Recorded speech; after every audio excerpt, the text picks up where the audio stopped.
Hello, everyone, and welcome to this AMI Connect session. Please make yourself at home. I know you're already at home. I'm Andrew Morris, manager of the Independent Production Department at AMI TV. Quick description of me for those who are blind and partially sighted. I am a white male with a dark beard wearing glasses and a headset. And behind me is a white wall with two large pictures hanging side by side featuring some abstract musical art, and I like it very much. Before we get started, I just want to remind everybody that this session and all of today's sessions feature live closed captioning. To access it, click on the closed caption button at the bottom of your Zoom window. Show subtitle turns them on, hide subtitle turns them off, and all the settings are down there as well. But if you're using a screen reader, don't enable the closed captioning. It'll make a mess. You're not going to want to clean it up later. Anyway, let's get on with it. This session is called Job Seeking with a Disability, Lessons from Employable Me. We have an amazing panel who I'm going to introduce shortly. But first, just a little bit of housekeeping. If you're in this room, you've automatically been entered into a draw for a special prize, and you didn't even have to do anything. It's just automatic. And if by chance you're the lucky winner, you'll be contacted by email after this event. And I want to also remind everybody to visit the lounge to find links to all our social media accounts and email address if you'd like to reach out. And of course, if you're having any technical issues here, visit the info booth and a member of the VFairs team will assist you. Now, let's talk about Employable Me. Season 4 of this multiple award-winning series premieres next Wednesday, June 9th at 8 p.m. Eastern on AMI TV. Here's a preview. Let's get busy. Meet 12 remarkable job seekers I find it hard to believe in myself. whose brains are wired differently. I have cerebral palsy, Down syndrome. autism, and I'm visually impaired. I'm looking for I'm looking for And I'm looking For a job. a job. for a job. They're struggling to get a foot in the door. It's surprising how I'm so quickly written off, as if to say that I belong in an institution or something to that effect. I see myself as a black, queer, disabled female artist. Yeah, I'm playing life on hard mode. But with determination I'm pumped up. and the help of top experts, Your math skills are strong. Your ability to communicate, these are strong. That's a really good job. He worked incredibly quickly, much faster than most people would. they'll uncover their hidden talents You can do this. If you put your mind to it, you can accomplish anything. and prove to employers how their unique abilities could actually be a strength. Autism is my secret weapon. Let's see if I can get this job. I would like to offer you the job. That's amazing, I got a job. Oh, yes. We want to have you part of the team. I go good job. Yay! Oh, that is so awesome. I'm so happy to be doing what I want to do. This has been a dream come true for you. Love it. Employable Me, season premiere June 9th at 8 p.m. Eastern on AMI TV. All right, that's Employable Me. I'm so excited for that show. And what I'd like to do now is introduce our panel for today. When I call your name, just if you could introduce yourself, give a brief, short description of what you look like. First up, we have Katie Lafferty, who's a series producer for Employable Me. Katie, hello. Hey, Andrew. I am wearing a red and blue checkered dress. I am sitting in front of an art piece with some beautiful beach scenery and a big green plant behind me. Excellent. Thank you. Welcome, Katie. And Thank we you. have also Penny Wheelwright, executive producer of Employable Me. Hello, Penny. Hi, Andrew. I am a 55-year-old woman wearing a floral dress, and I am in my living room. Excellent. And we have Clover Thursday, who for today is Clover Friday, but she's one of our featured job seekers. Hi, Clover. Hi there. I am a black female in a red and black checkered flannel shirt. I'm wearing big headphones and I'm in a white background. completely Excellent. devoid of everything. Excellent, thank you. And we also have Amy Prilica for the Bata Shoe Museum. She's the Deputy Director of Administration. Hi, Amy. Hi everyone. I am a white female with long brown hair and I'm wearing a cream colored cardigan. Excellent. Thank you, Amy. And we have lastly, Leslie Smith, who is the Vice President of Employment Services at the March of Dimes. Hi, Leslie. Hi, everyone. I'm a female. I am French Canadian. I have blonde hair and wearing dark glasses and with a blurred background. All right, blurred background, so it's all private. Okay, and also with me here is Greg David. Greg, I don't know if, yeah, you're not on, but you could say hello. He's our communications specialist at AMI. Yeah, hi everybody. I'm a white male wearing a blue shirt with a plain gold wall behind me, and I'm staying off camera because this panel's not about me. Yeah. Okay, excellent. Thank you, Greg. And the reason I introduced Greg is because we're actually going to be taking questions all throughout this session. So if you've got something on your mind, please type it into the chat box. And I'm going to check in with Greg every so often and we'll see what's on everybody's mind. In the meantime, why don't we get started? Leslie, I'd actually like to start with you. Now, you're with the March of Dimes. The organization's been around for a very long time, but just to clarify, maybe you could tell us a little bit about what the organization does and what's your role there? Sure. Thanks, Andrew. We have been around for a long time, over 70 years.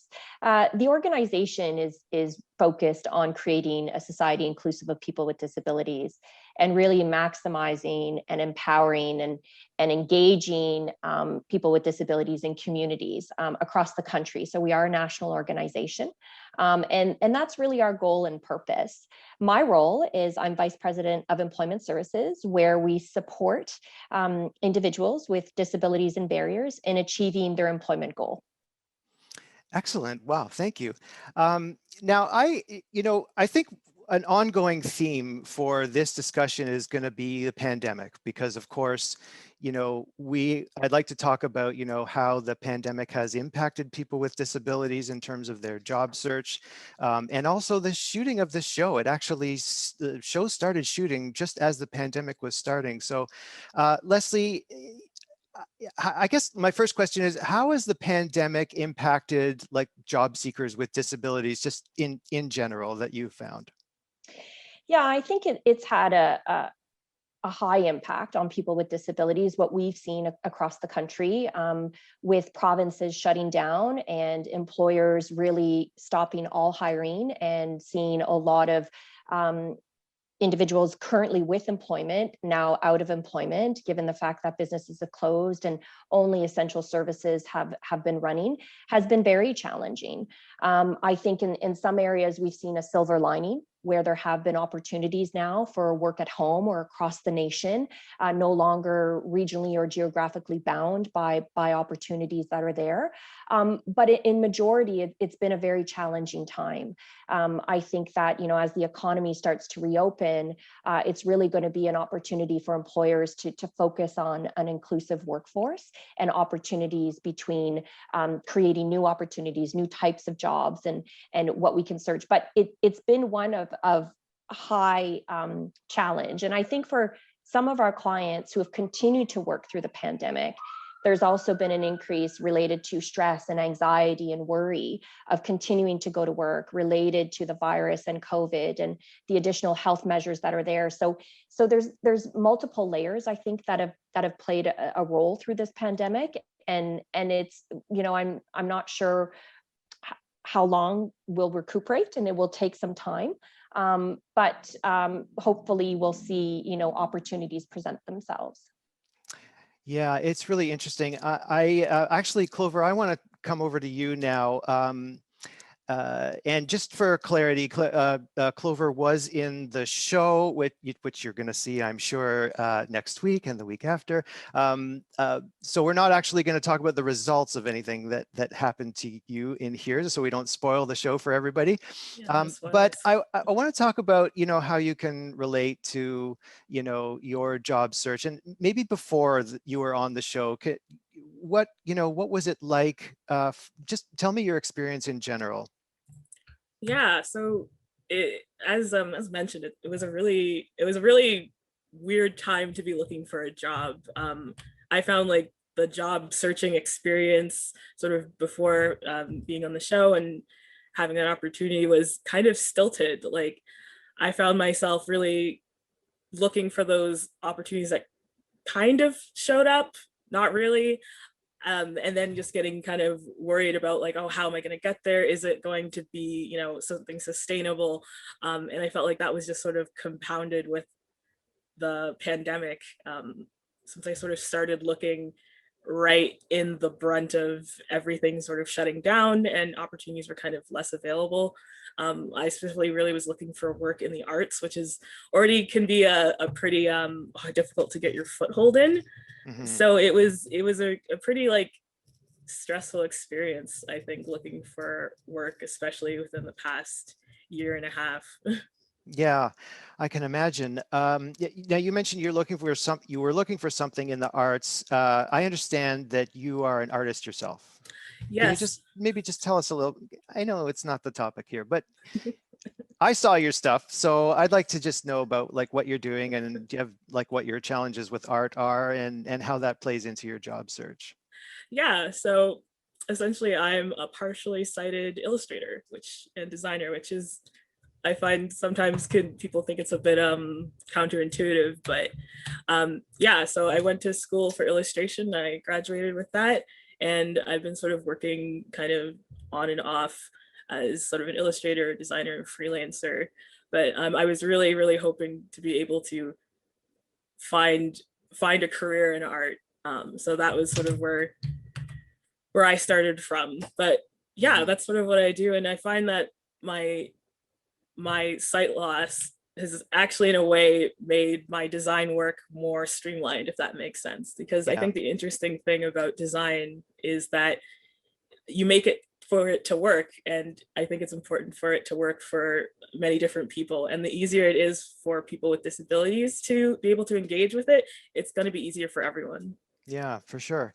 And I imagine that, you figured out how you're making your art and everything like that. But, when you go to an employer or somebody and you say, I'm a person who's partially sighted and I'm a designer, what do you think? Like, do you think that anyone else's impression of you is a barrier as well, like for you? Honestly, absolutely. Like that was something that like really really was a barrier for myself, especially when kind of applying for work, was it felt like it was such the opposite, to be a visual artist, but then have a visual impairment. So that was definitely a big mental hurdle to get over, and just to, just try and be confident in my own abilities. So. And I'm going to move on in just a second, but I want to know about like your experience on the show. I imagine it changed that a little bit. Maybe just tell us a little bit about how that went. Yeah, participating in this series really gave me a really positive reality check, if that makes sense. Like it felt like it felt like it just pointed me in the right direction, and it I was able to see, even just interacting with different professionals and mentors and employers, that this is something that I don't need to see as like a problem. Like there's solutions to it, and I think that was just a really uplifting experience. And honestly, the crew and everyone were just awesome. So it was just such a powerful experience. Yeah, that's great. I'm thrilled to hear that. I see we have a couple of questions coming in. Amy, I'm coming to you in just one second, but Greg, what have we got coming in so far? We just had a question about disclosure and review and disclosing a disability in an interview. So I don't know if anybody on the panel wants to answer that question. Yes, that is a big one. And actually, we were going to come to Amy anyway. Amy, let's move into that. Just before we get to disclosure, for those who are tuning in from across the country, maybe you could just tell us a little bit about the Bada Shoe Museum and what you guys are doing there. And then I want to just follow that up and ask you about disclosure. Sure. The Bada Shoe Museum is a museum in downtown Toronto, and our mandate is to show the historical and cultural life of humankind through footwear. And we've been around for about 26 years. Our founder's name is Mrs. Sonia Bata, and the pandemic has forced us to shift into the virtual world. It sounds like a great shift in terms of the pandemic, but for me, I don't want virtual shoes. I want like the real thing. Okay, but that's just me. Amy, so it's a museum. You can't actually buy stuff there, right? Well, we have a museum shop, but apart from that, we do not sell our artifacts, no. Okay, so the makeup of your staff there, like just in terms of employment, what is it like? What are the general roles there? We have a curatorial team, we have marketing and promotion, we have a head of facilities, head of visitor services. Got it. Sounds great. Okay, so let's tackle this disclosure question. I'm going to probably come to a couple people on this, and we're going to move to some production stuff after. So, Amy, this is a big question for everybody. You know, I understand even from, let's just say, the dating world for a moment, that, you know, there's been this long debate of when do you show someone your disability? Do you put it in your profile picture? Like, so they see it right up front, or do you put it in the top line of your description? Do you bury it? Do you want the person to get to know you first? So let's map that onto employment. What is your advice for, you know, job seekers looking for employment, people that either have a disability or a neurological condition? When should they tell you? What's your advice to them? Well, I think it can be hard. And I think one of the things that is most important is, first of all, whenever the candidate actually feels the most comfortable, sometimes they need to build up an element of trust, I think, with an employer or a future employer. Ultimately, the only reason why they would ever have to disclose any condition is if they need special accommodation in order to do their job. And so they might want to do that in the interview process, or they might want to do it after the job has been offered. They are not allowed to be discriminated against. However, that being said, it's unfortunate that that can be a real issue. A person may want to disclose it during the interview process because that is a stage where they are also wanting to know the type of people that they will be working with, and they would like to know that their employer is receptive and understanding. But at the same time, unfortunately, there still are a lot of employers out there who are not as accepting, and that has to change. Yeah, I imagine that would be very tricky for someone to navigate, you know, when to disclose, because you don't know who you're about to talk to. You don't know how open they're going to be. Leslie, I want to ask you on this topic as well. I mean, I'm sure you're probably getting questions like this all the time and advising people. What are you advising?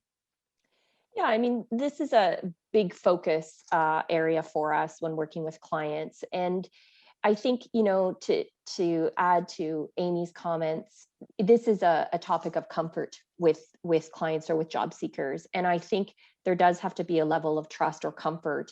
If someone is searching on their own and not with the help of a provider that can assist and navigate those conversations, what we do is, you know, we encourage and we advise that you have to be comfortable, but in recognizing that employers' role is for individuals to be successful in their job. We, March at Dimes, hire as well as work with individuals to support them in the community in employment. And we want all our candidates, all our employees to be successful in their role. And with that success comes perhaps the need of accommodation or support. And that is where we advise in saying, you know, we want individuals to be successful. And it's that conversation. But it's true that there are many employers that do discriminate and do not have inclusive workforces. And so roles of, you know, communities and agencies is to really move that dial forward and understanding that by having an inclusive workforce is much more positive. And, you have higher levels of retainment, you have higher levels of job satisfaction and accessible environments. And, there's a lot of benefits to that. So I think on the disclosure front, it's an issue, right? It exists still. And I think it's individual. And I think that no disability impacts everyone the same.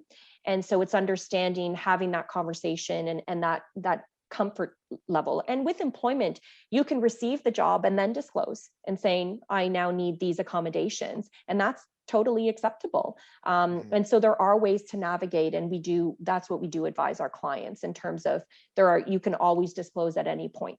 Right. So it's up to their comfort level, basically. Clover, I wouldn't mind just getting your take on this because you went through the whole process. How did you feel about disclosing, and at what point? And did it change at all with your experience on the show? Yeah, so I have had a bit of an interesting history with sort of disclosing because my disability isn't right away very apparent. So I guess in a sense, I always found over the years I was passing air quotations and kind of raising up as someone who didn't have a disability. And I always found myself in an awkward place of, when do I disclose? If it's something I should disclose, I don't really want to be disclosed when it's like, you're in the thick of it. So that was a very kind of something I struggled with over the years. And sometimes like it didn't matter in my employment, and sometimes it really did play a factor into it. Being on the show has really just helped me sort of really embrace that this is a part of who I am, and sometimes it requires some needs and accommodations, and I can do the job as good as anyone else. So I found that going on the show is really kind of, it empowered me to kind of consider that. It also just depends on, again, it depends on the job and comfort level, and I feel that I'm personally more comfortable kind of disclosing either sort of after the job or even during the interview, and kind of weaving it into why I would be a good candidate. So it really just depends. Right. Good. Katie and Penny, I'm coming to you in just a second. I want to talk about the production and making a show like this in the middle of a pandemic. But Greg, I see there are a lot of comments coming in. I'm not sure if there's any questions here, but maybe what do people have to say so far? Yeah, I mean, the questions, a couple of questions, and I think you're lining these up really well to speak to Penny and Katie, because there are a couple of questions just regarding the casting and what members of the disability community were cast for this season. And also, did you film outside of Toronto, or did you just stick to Toronto for this season? All right, great. Well, Katie, I think I'll start with you on this one. Why don't, I'll just hand it over to you. Casting, let's talk about that. Casting was really unique this season for us because of the pandemic. This was the first season that I couldn't go and meet the job seekers before, which is really different for me. Like, I like to spend time with the job seekers in their homes, get to know them, get to know their families. So there's a comfort level before we start shooting. So this season, all of the casting was done on Zoom, and it was just really kind of following my instinct in terms of who would be right for the show. And so that was certainly unique, but I think it worked. We had some really meaningful conversations on Zoom. The network was very accommodating in that our casting tapes were just cut together from Zoom. So that was certainly unique. And in terms of the communities represented, we always try to feature a wide range of physical disabilities and neurological conditions. So this season, I see in some of the questions, we did have 2 individuals with vision loss, and every season we have had at least 2, sometimes 2 to 3. Yeah, I can't imagine casting over Zoom, because you but you don't have a choice. Well, we're doing this over Zoom and it's working great, right? So why not? Right. Penny, I remember we had a bunch of conversations early on about how you were actually going to shoot this show in the middle of a pandemic. Maybe you could just speak a little bit to that, like, all the safety precautions and all the extra stuff that you guys did. This was so different from any other season. Yeah, I mean, there was two pieces to it. One is our entire crew and staff. Like Katie and I have not been in the same room since we started. We all were working from home. So that was really challenging. And then the concern of our crew going out and having to wear the mask and the shields and, just all the PPE, concern around insurance, concern for the job seekers and their families with the COVID. There was a lot of things to pivot with and consider. And we ended up sort of going out a bit like a news crew. If there was something happening, very small, tight team going out and just doing it. And, the show is a documentary series, so we always just kind of follow the puck. But this year, even more so, I would say. We never know if the job seeker is going to get the job or not get the job. I found, I would say with the employers, we've been doing this now for 5 years since we started, that the level of openness to hearing from us on the show has just increased over the years. Sure. So that was nice. And I think this community of job seekers already knows how to pivot really well. They do it every day in their lives. So that was just nice to see. They got on board, and we have a great cast this season. Yeah. Amazing. Yeah, and I can second that. I mean, I don't want to spoil it for anybody. I mean, Clover, you're not the only one. It really is. It's so amazing because it's almost like the pandemic or COVID-19 has become a character almost in the show because there's so much that revolves around it. And I know that you guys had talked about, like all these lessons that you learned, that like not everybody is comfortable with, not being able to see people's, if someone's outfitted with PPE and, and if you need to have that connection with somebody's face and to see their expressions, I don't know, can you maybe talk about some of the lessons that you learned or just some of the really sort of new things that production wise that came out of it for you guys? Yeah, I mean, I think I can speak to the PPE being a real challenge in terms of connection. And it was something that the crew, I think in particular, the director was really concerned about because we rely on the director job seeker connection so heavily in the series. They're spending sometimes up to 12-hour days together and really forming a bond and a trust and a friendship. And then our crew comes in kind of looking like surgeons. And, Clover, I know that was probably challenging and you're all keeping your distance. But I think what we did learn, like, what Penny said is like, everyone was able to adapt and pivot, and those relationships were still there this season. And I was also amazed by, how many of the job interviews we had to do when people were wearing masks and, we're not able to see the smiles. We relied on eyes a lot this season, on the expression in people's eyes. And I was actually just amazed. I went into it really, really nervous, and I was amazed that those connections were still there throughout the series between the employers, the experts, the crew, and job seekers. And I think it's actually like you said, Andrew, it's a really interesting new character on the show and one that impacts our job seekers immensely. So I was excited to tell the COVID story this season. Yeah, that's great. And it, from a broadcast side of things, like we're always wondering, like, what are these shows going to look like if everyone's got masks on? And I mean, you don't really have a choice. That's the way we have to do it. It is a documentary. It's happening here and now. But I think the way this show worked out, it was just, you guys did a really great job of making COVID a character in the show. And I felt that it worked out really well. I'm thrilled for everyone to see it as it as it premieres next week. You know, one of the things that, one of the themes, of course, came through the show is that, you know, obviously working from home is a big part of navigating through the pandemic. And, you know, I actually, Leslie, I'm going to come back to you on this one. You know, we touched on it a little bit before in terms of how it has impacted the job seeking market.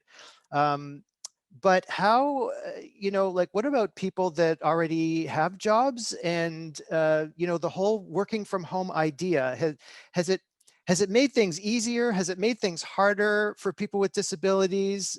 Maybe just give me your impression on that. Yeah, I think for some it's been easier, and for others it's been harder. I would say it's both. I think, you know, in day-to-day life of perhaps commuting or traveling, you know, those barriers have been removed by being able, for those who are able to pivot and work from home, that's been removed. So creating a more wellness balance between the stress and anxiety around that in coming into work, or even the work environment, if the work environment was, you know, stressful or not as perhaps fully accessible. And when I say that, I mean, you know, not the physical accessibility where, you know, everything's in the right width and size, but sometimes environments are not conducive to supporting invisible disabilities, such as, you know, anxiety or learning disabilities that are challenged in different environments. And so for some, they flourished working from home, be in a controlled environment, in a comforting environment, and less challenge. For others, it's been extremely difficult or impossible. Not everyone has a safe and structured environment at home to do their job. Maybe they have children at home or parents at home, or they don't have a space. And unfortunately, it becomes even more stressful to manage that. You know, if you're, for those in Ontario with children, and the children are now been at home since, you know, April and throughout the year with virtual learning, that's difficult. And then also in job seeking, if you don't have the resources or the access to Wi-Fi or strong Wi-Fi or internet, you're used to going into resource centers or libraries to job search or to work with your provider and searching for employment, and that no longer existed. So you're back to, you know, the phone and navigating in that way. So I think there's been on both sides. For some, great, and others not so great, right? And much more challenging. Yeah, for sure. And we have to keep in mind that, you know, we're reaching people right across Canada here, like with the show, with our network and March of Dimes as well. And it's, you know, not everybody has Wi-Fi, not everybody has access to everything that you might find in a big city, and the experience really changes for people that are maybe in remote areas or you know, some of the smaller towns and regions across the country. But speaking to that, Amy, I wanted to ask you about how you guys have pivoted at the Bata Shoe Museum. Maybe just talk a little bit about what's happened with your organization. I mean, definitely the way that we have done business since the pandemic started has completely changed, because we were used to having a museum open to the public 7 days a week in downtown Toronto, and we would welcome many school groups and tourists through our doors. And so, of course, we have been closed to the public for some time, and we haven't been able to do that at all. And so what we have done, as I was mentioning before, is we have pivoted to more of an online structure in which we are offering cultural experiences and virtual tours and educational resources and programs online. And so to be able to do that, it also meant that a very high expectation was put on the staff. There was a learning curve where they actually had to pivot, and the way that they did their jobs was completely different. And so I do think that we had to, you know, be very flexible with people, because we understood that that was challenging. But at the same time, I think that now more than ever, we have really had to be respectful of people's mental health. I mean, as Leslie was saying, some people in the work at home environment thrive, they love it, and then other people will actually feel more isolated. And so I think as an employer, it's definitely been more important than ever to allow people to be honest about how they're feeling, accommodate their needs, and we have put in place more strongly than ever more mental health benefits and provided certain resources for that because we thought that was important. So yeah. Mm-hmm. That's great.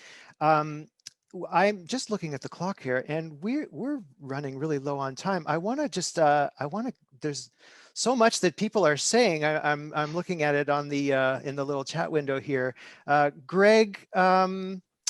Yeah, Andrew, we actually have Teresa has her hand up. So Teresa, I'm just going to allow you to talk, and I'll let you speak. That would be great.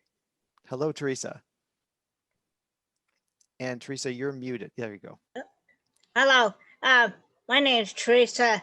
I am partially blind and hard of hearing, which is a big struggle because a lot of people don't understand how to deal with someone who's partially deaf-blind.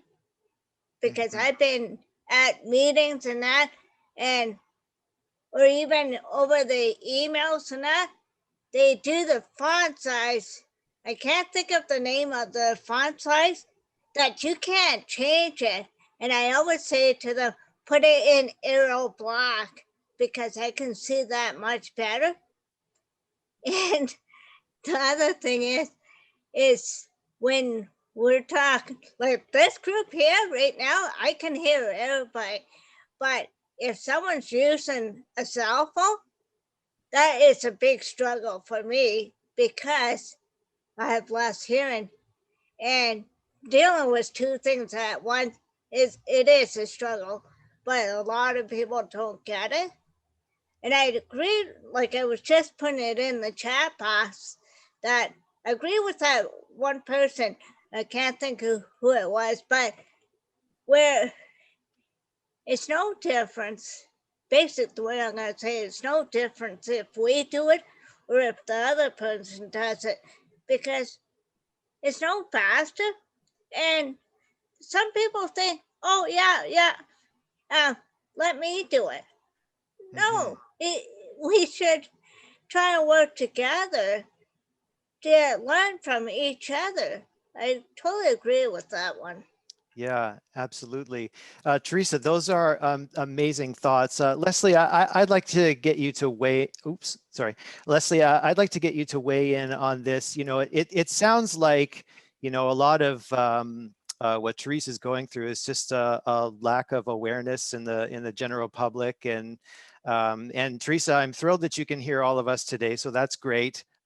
Leslie, what are your thoughts on this, on like the awareness and making sure that getting the message out to employers, you know, to be accessible, and that you know, people can do jobs?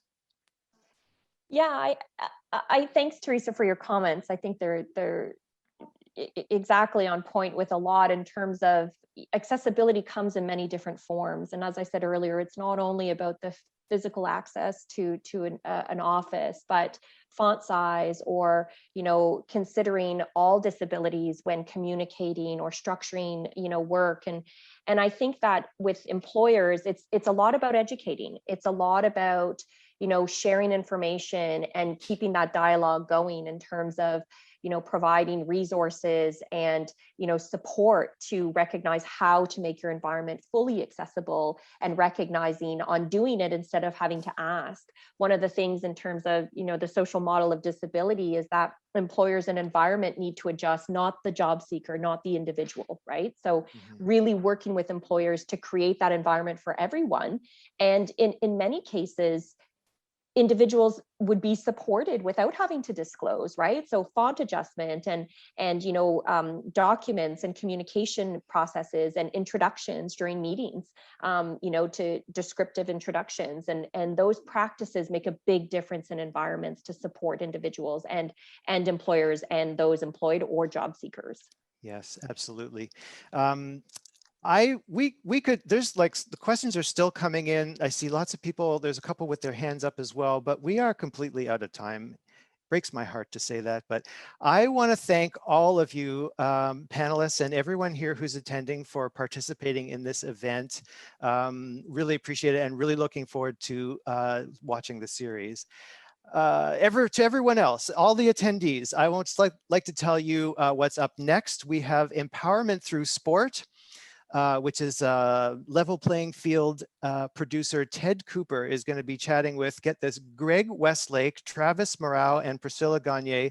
It starts promptly at 1:15 p.m. and you can access this through the auditorium. And just want to remind everybody that you can visit the info booth in the exhibit hall to learn more about AMI, or if you're having technical issues, and please get in touch with us.